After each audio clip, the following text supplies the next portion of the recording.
Kasi, ay, Excuse me? Ba't kayo dito?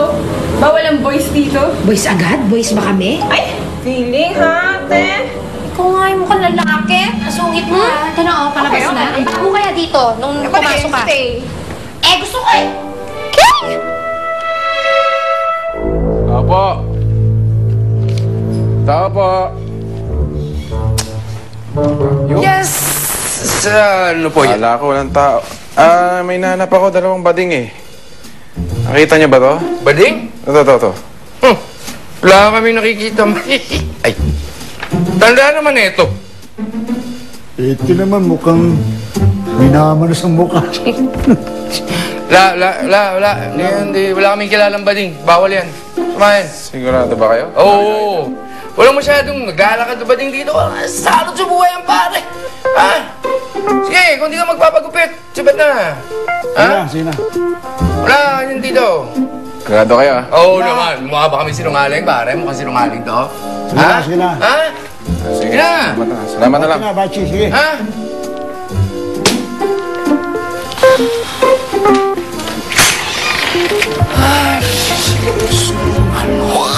Kumahalata-halata.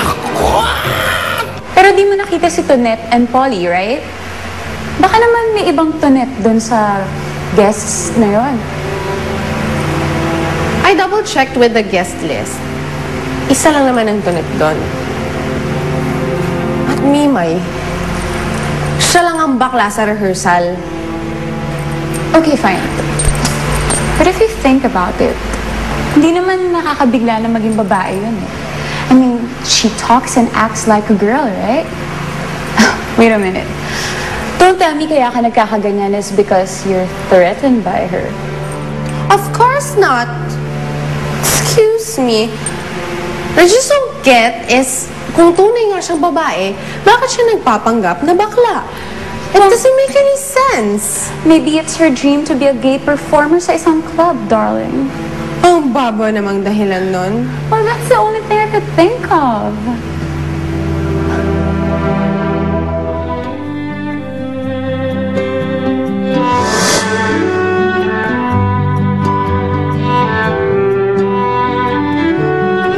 Lagi kitang sasamahan at hindi kita iiwan hanggang sa pagtanda natin. Dahil mahal kita. Mahal din kita.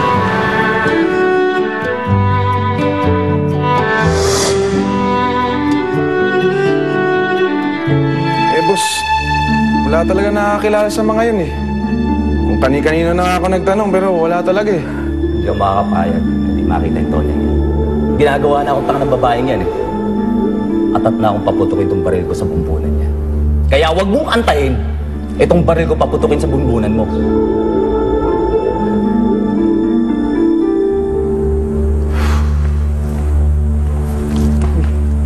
Insan, may utos ba si Bossing?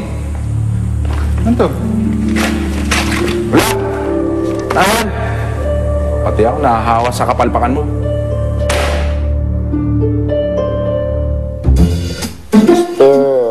Manay, magdamag na tayong mulaga at kaiintay kung babalik ba yung tauhan ni Sunny Boy. Anong gagawin natin? Ano nga ba dapat gawin? Ay, hindi naman ako pwede makapag face-to-face kay San Pedro, ha? Not today. Oo, Ing. Lalo tuloy akong kinakabahan. Buti na lang hindi tayo nakilala nung taon ni Sunny Boy, no? In fairness, ha? Kahit ako hindi ko nakilala yung sarili ko. Ay, palagay ko, dapat maging lalaki muna tayo para makaligtas tayo sa mga mata ng tauhan niya. Ano? Magpapakamensichu tayo? Ay, miss ko tayo. Eh, mamili ka. Gusto mong maging lalaki pero ligtas? O ibalik mo si Coca pero mapipitiw ka?